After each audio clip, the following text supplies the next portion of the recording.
Hey y'all, welcome back to Dr. Mandy Unedited. I am, of course, Dr. Mandy, researcher, writer, editor, academic coach extraordinaire, and today we are going to talk about how to choose a dissertation topic.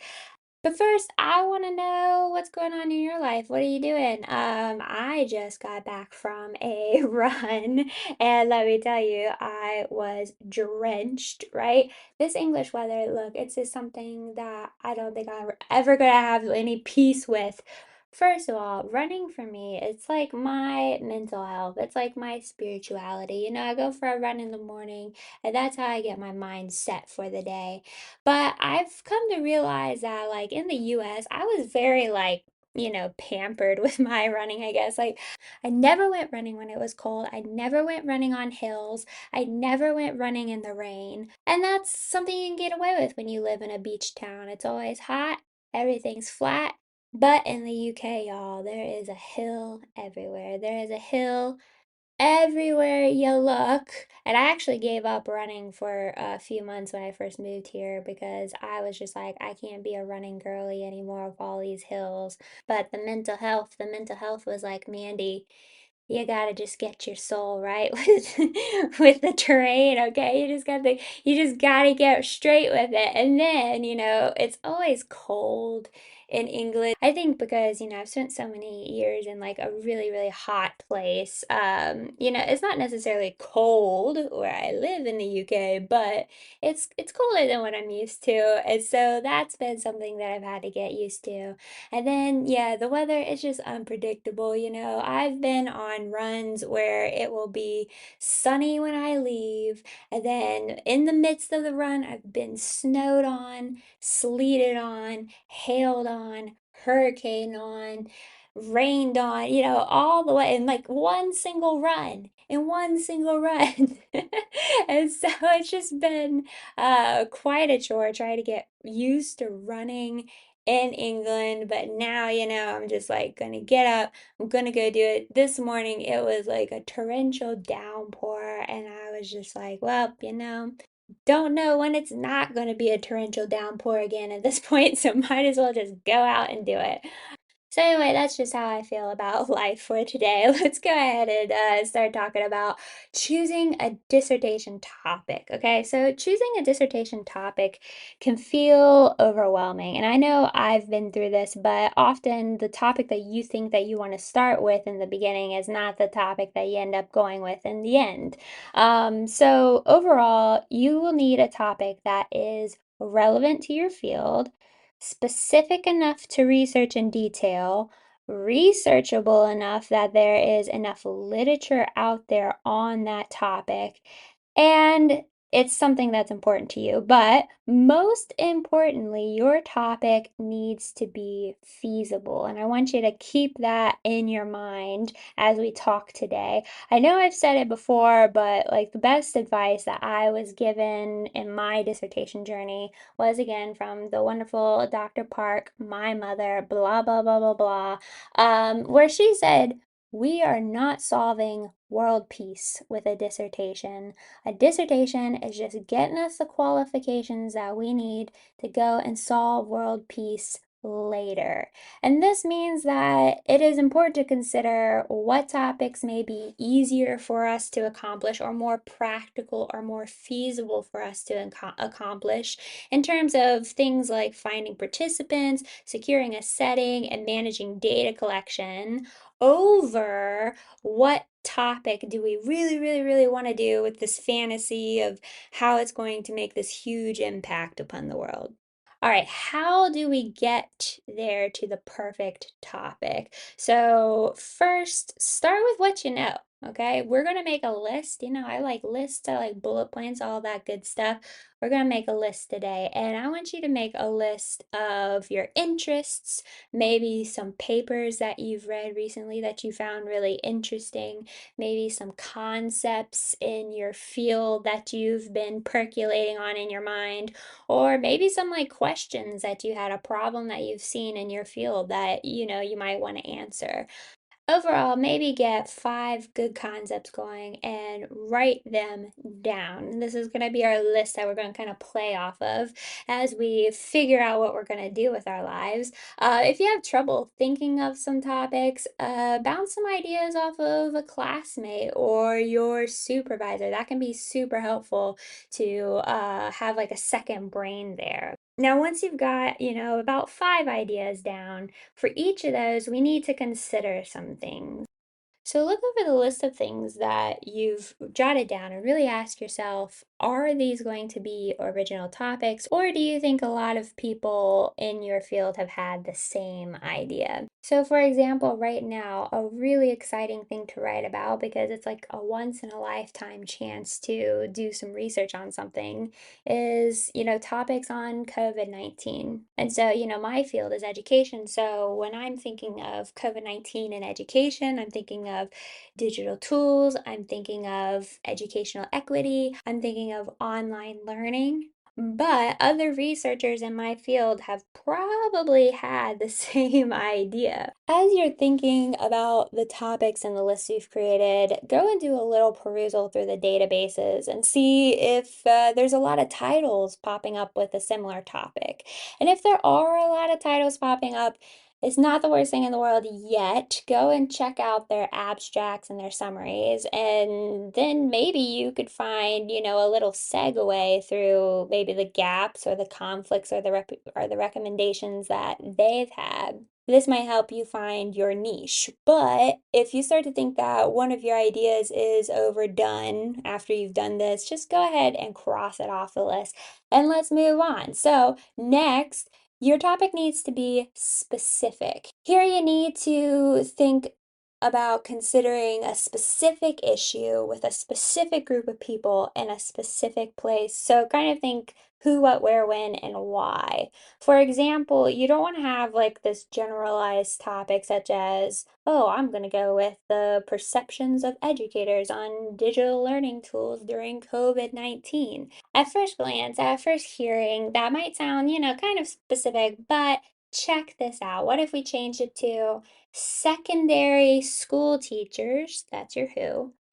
Perceptions of the effectiveness and equity of digital learning, that's our what, in supporting student engagement, that's our why, in UK classrooms, that's our where, post COVID, and that's our when. Okay, so if I put that all together, you have secondary school teachers' perceptions of the effectiveness and equity of digital learning in supporting student engagement in UK classrooms post COVID-19.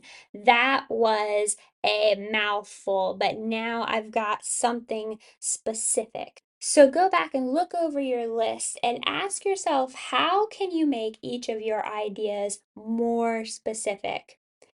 Maybe write the who, what, where, when, and why out for each one as you go. And as you are doing this, again, consider what the feasibility or the practicality of your study ideas is going to be. And again, as you are doing this, consider what is the feasibility or the practicality of those specifics. So if you are going to carry out this study, are you going to be able to have access to secondary teachers for data collection? Are you going to be able to get access to secondary teachers who use digital learning tools? Are you going to be able to find access to UK classrooms? You don't necessarily need to know teachers or have access to secondary classrooms or whatever at this stage. I would like to give you an example of my own research. I chose to do my topic on collaborative leadership perception of success in homeschool co-ops. And so when I chose this topic, I did know people from co-ops, but then I moved, to a whole new country. So I didn't actually know like who I was going to reach out to be my participants. I didn't have like, a list of homeschool co-op people in the back of my mind that I was going to get to help me out. But as my study was going to be an online setting, I was confident that I knew I had the skills to search the internet, find participants, do all the cold emailing. But doing things like that is not always up everybody's alley. So you need to ask yourself, what is the likelihood that you will be able to achieve finding those people that you're specifically talking about in the specific settings that you're talking about in the specific way that you said you're going to. But getting back on track, so also some things to think about are things like, is there enough literature for you to back up your topic? Are you going to be able to achieve ethical approval fairly in a timely manner? Ethical approval tends to be a little of a headache for everyone. So how confident are you that you're going to be able to get that not only for, the university that you're studying through, but also maybe the setting as, they might require? Think about data collection. Do you have what it takes to collect data if you choose to have a topic that requires you maybe to be on site? Or like I just said, like I chose to do mine online, and that meant that I had to be committed to being able to cold drop people, reach out to people that I didn't know, search the internet, and put myself out there essentially. Consider if there are some data collections that you have in mind for your study. Do you think that you'll be able to achieve what you want in any of those study ideas that you have using these methods? So overall, if some of those aspects seem out of reach for some of your ideas, then cross that idea off the list. And once more, go back again, check your databases, your abstracts, your summaries for these now specified topics to make sure that those topics haven't already been done or that there is a need for this specific topic. Maybe this time you do find similar topics on, say like you found something on secondary education, but you notice that there isn't any in primary education. So sometimes if you do find that there is a lot of information on that specific topic, don't worry, there might be a way that you can just tweak it a little bit and again find your niche. Okay, we've considered the originality and the specifics and the practicality. Now we just need one last good think on the why. For whatever ideas you have left over, ask yourself, why does this topic matter? Who might benefit from the results? And is there a real world application to your topic? Think about in the future when you're writing your dissertation merrily along, you will have to write about each of these ideas in your dissertation. So, if you're envisioning all of these topics that you might have left in your list, which one of those topics can you imagine writing the why part for most effectively? Remember, a dissertation is not a career definer. It's not meant to be this end all be all in defining your worth as a researcher. This is simply you proving your research skills, and you get a chance to explore something meaningful to you, possibly. So it's time just to take the pressure off, be curious, be strategic, as we've talked about, and don't be afraid to change directions. But overall, make sure that you have chosen an original and specific topic that is practical and meaningful for you to achieve. All right, y'all, that's going to be all for me today. Let me know where you are in choosing a research topic in the comments. I do have another fun guide for you in the form of a dissertation topic planner on my link tree, and that's in the description below. That's going to be able to help you plan your topic to a T using some of the techniques that we talked about today. And then next week, we will be discussing how to get a purpose statement, a problem statement, and write some research questions.